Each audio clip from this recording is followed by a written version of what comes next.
Ukka Gikkle is a 7-foot Finnish man looking for a coaching job after suffering career-ending brain injury in the Finnish 3rd division. Ukka can't really hear anything anymore, so working overseas is not really a problem. French, Spanish, German, English, it all really sounds the same to him. Ukka looks at his computer in his igloo and chuckles to himself, Frankenstein, and submits an application for the Liechtenstein U21 national team job. The Liechtenstein national team board, consisting of 4 people sitting in a castle, see a carrier pigeon crash into the stained glass crank window and open it up. Attached at the ankle is Ukka Gikkle's application. They will literally take anybody for this job, so they accept, and now begins Ukka Gikkle's managerial career for the Liechtenstein U21s. Liechtenstein is just shit, man, so all we can really do is play our best players, but the problem is we don't really have any depth. Our main set of fixtures are the Euro qualifiers, where low-key we're in a pretty hard group, and our only hope to win a game realistically is Estonia, who is, still a solid 50 spots above us in the rankings, but hey, at least we have a chance. 4 of our best players are wingers and strikers, so we're going to run a 4-2-4 against Estonia. Through the middle, we actually have some decent players, but our best chance to win anything will be on that front 4 to create something positive. I figured against Estonia we could probably keep the ball a bit, so I wanted to regroup and allow my wingers to get inside and overlap with my fullbacks and try and crowd the box. Our strikers and wingers all have pretty decent finishing and heading stats, so why not? Ukka Gikkle is happy with his tactics, and it's time to show Estonia what we're made of. And we get off to a hot start as we build up from the back and get forward on the wings. Verling gets played through and crosses to Costatrone as he finishes, putting us up 1-0.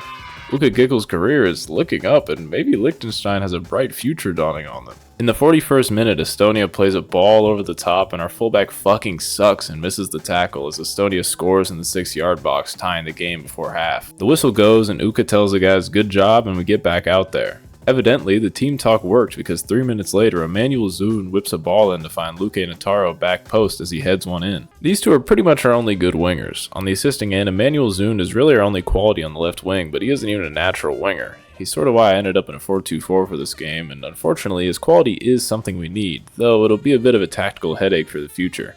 On the finishing end is our golden boy, Fabio Luque Nataru. He's a true wide player, can even play both sides. He, on the other hand, will make our life really easy tactically and can do whatever we need from the wing. This will unfortunately be the last time they connect on a goal, but it's an important goal that puts us up 2-1. 20 minutes and some substitutes later, Estonia was find the soft spot in the middle of the park and equalize. Ukka demands more from his side, and with 8 minutes to go, we get some sustained pressure, and eventually, at the 88th minute in an FM Classic, we score from a throw-in sequence as Emmanuel Zun heads one in back post to put us up 3-2. Ukka immediately parks the bus, and we close out the game winners for probably one of the few times in European qualifying history. Remember this feeling, because this is our peak. Next up is Belgium, and to be honest, I just wanted to score 1 goal. I knew it was gonna be bad, but not like this, man. Do you like the way I flick my tongue or no? You can ride my face until you drip and come. Oh no, that's red. The tip, then throw the dick or no? Can you let me stretch that pussy out or no? I'm not the type to call you back tomorrow, but the way you wrap around me is a problem. Ain't nobody trying to save it. Baby, get that paper. Probably got a lot of other bitches on you favors. Pussy so good, I can save that shit for later. Lucky lads. After that shit kicking, for some reason, Ukka Gikkle wanted to see one more game in a 4-2-4. I mean, after all, we were down to 10 men against a top 15 nation. Let's just see what we can do against Turkey and, see if the tactics really don't work. In the 7th minute, Turkey smashes one from outside the box to go up 1-0, and in the 23rd, we'd see another goal that just kind of summarizes why I can't play my substitutes.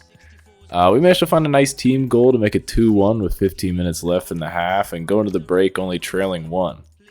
Ukka Gikkle greens the vibe check, and we go back out with some belief in ourselves. Jonas Verling, our goalkeeper, is keeping us in this game, no doubt. And just something I find kind of funny, the Verlings and the Becks have 5 siblings, and they're all playing in the national team system, apparently. Anyways, Turkey adds one more from the edge of the box, and we bounce back and score a few minutes later and manage to find another 90 seconds later with some good finishing from our front two. Unfortunately, we take a shitty free kick and lose possession, then Turkey ends up just being too much for us as they score once again and again in extra time to make it 5-3.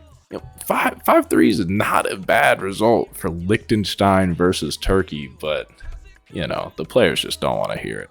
I guess I just don't have any footage of it somehow, but we played Greece before Belgium and only lost 2-1 with Giuliano Cosatrone scoring in the 82nd minute, but apparently I just didn't record it.